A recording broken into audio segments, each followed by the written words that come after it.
Welcome back to that God Power. This is the channel where we're going to unlock the God Power and land dormant on the inside of you. But first today we're going to continue breaking down the book of Genesis. And last time we did chapter 40, now we're on chapter 41. And if you can remember in chapter 40, Joseph, he had interpreted the two dudes' dreams. One of them got impaled, the other one got his position back, and he was supposed to tell the Pharaoh about Joseph, but he didn't. He forgot, so conveniently, what I'm saying, whatever.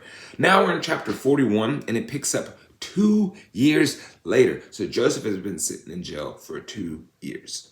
So 2 full years later, Pharaoh dreamed that he was standing on the bank of the Nile River. In his dream, he saw 7 fat, healthy cows come up out of the river and begin grazing on the marsh grass. Then he saw 7 more cows come up behind them from the Nile. But these cows were scrawny and thin. And these cows stood beside the fat cows on the riverbank. Then the scrawny, thin cows ate the 7 healthy cows. At this point in the dream, Pharaoh woke up. Pharaoh was like, oh, my cows. But then he fell back asleep and he had a second dream. This time he saw 7 heads of grain, plump and beautiful, growing on a single stalk.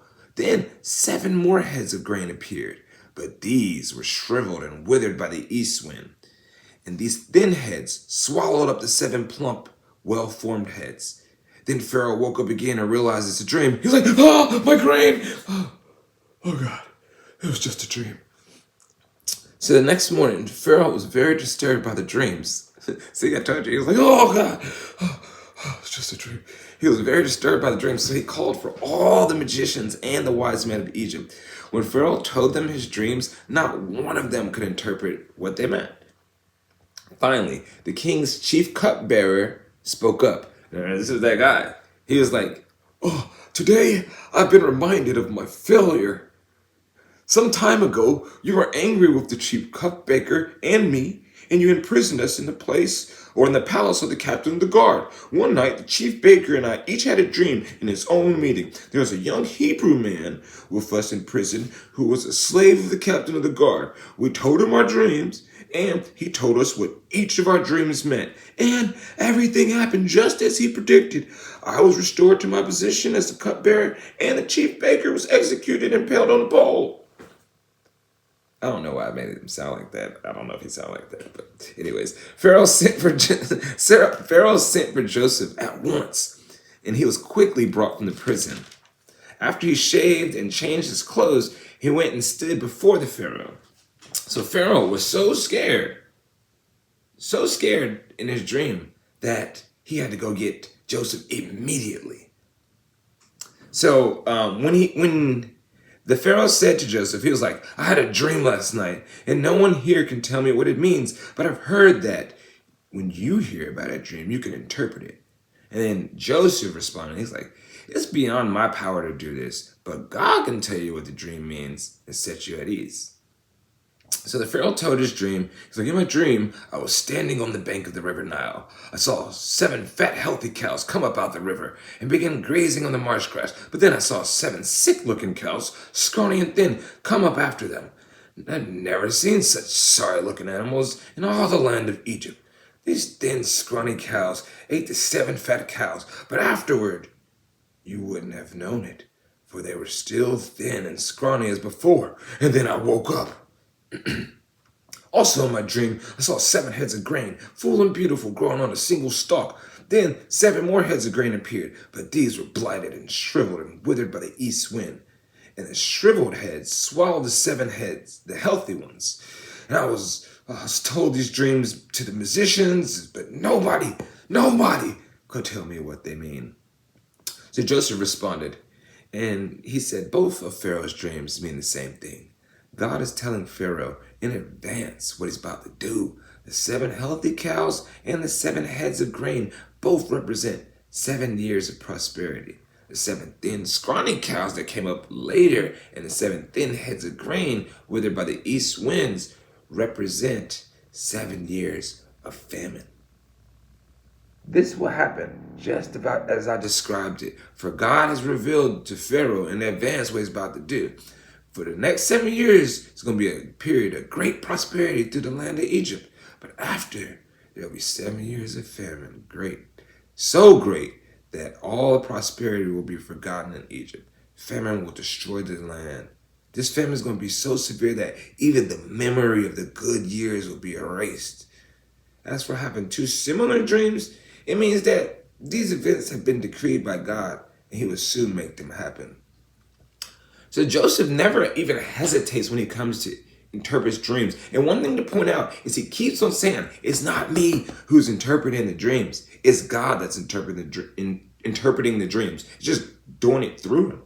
That's what's happening. He's interpreting the dreams through Joseph. And Joseph acknowledges, I am not doing this. Only God has that power. You understand? And so that's something beautiful that I thought that Joseph was being mad introspective in that moment. So then Joseph continued talking to Pharaoh, and he was like, therefore Pharaoh should find an intelligent and wise man and put him in charge of the entire land of Egypt. Then Pharaoh should appoint supervisors over the land and let them collect 1/5 of all the crops during the 7 good years. Have them gather all the food produced in the good years that are just ahead and bring it to Pharaoh's storehouse.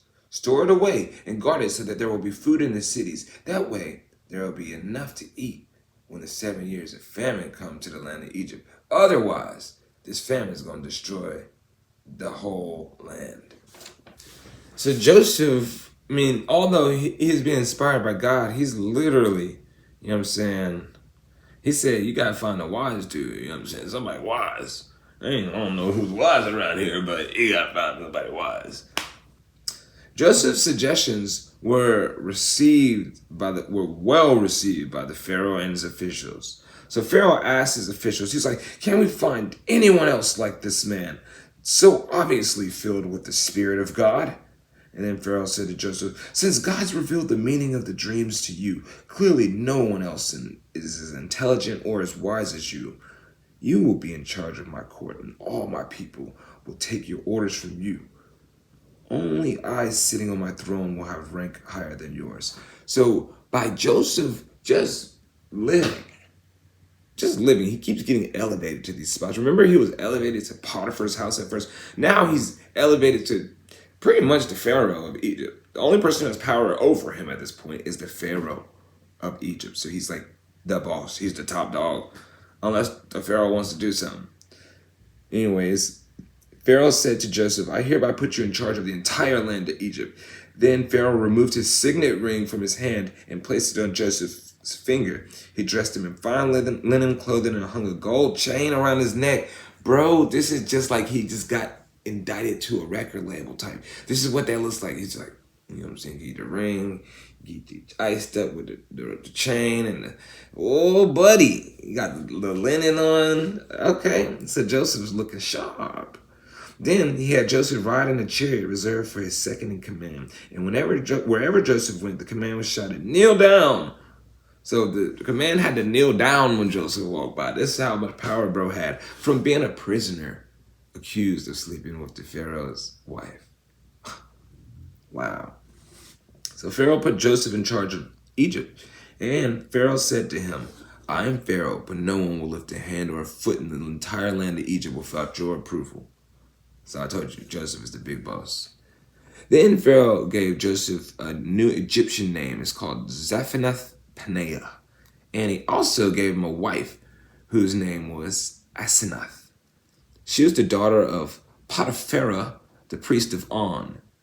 So Joseph took charge of the entire land of Egypt. He was 30 years old when he began serving in the court of Pharaoh, the king of Egypt. And when Joseph left Pharaoh's presence, he inspected the whole entire land of Egypt. So he was like that guy at 30, a youngin', you know what I'm saying? This is a young, youthful guy. He'd been in prison. He's hardened. You understand? He's pretty solid. Now he's dripped out, iced out, ready to take over something. But that's not what he's on. He just keeps getting elevated to positions of power through God. As predicted, for 7 years, the land produced bumper crops, which is like, good food.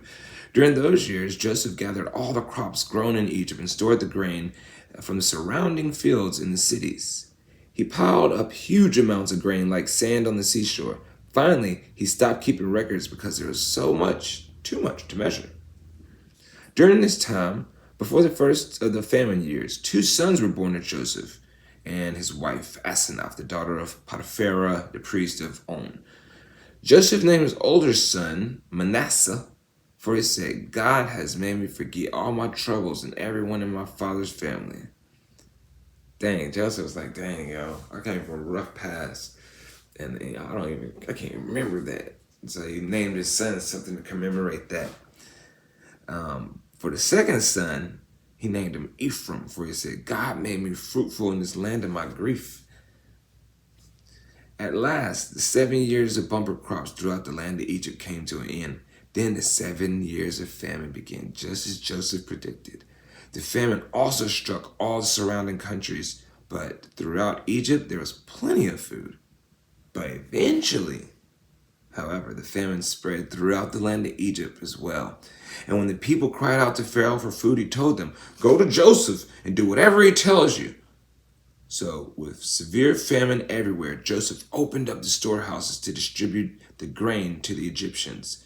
For the famine was so severe through the land of Egypt, and the people all around came to Egypt to buy grain from Joseph because the famine was that severe throughout the world.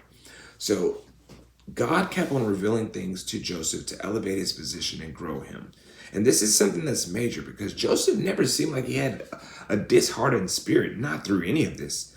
He always just seemed like, hey, I'm going to go with the flow and we're going to just roll with it. And each time he gets elevated to a position of power or some place where he can do something great through God. So I like this story. Let's see what happens next to Joseph, because now Joseph is in power. Was he going to go back and stun on his brothers and stuff? Like, y'all got me locked up. What now, boy? I got a chain, got this signet ring. What's goody? Or is he going to go back and show love? Or is he even going to even think about them and do some other stuff? Like, well, he may forget all about them. But I want to see what's going to happen in chapter 42. But thank you for joining me for chapter 41. That is the end. I hope that you enjoyed it and you learned something. I hope that you have a great, beautiful day and that you remember that you got that God power. On your heart, tugging on your... Get them.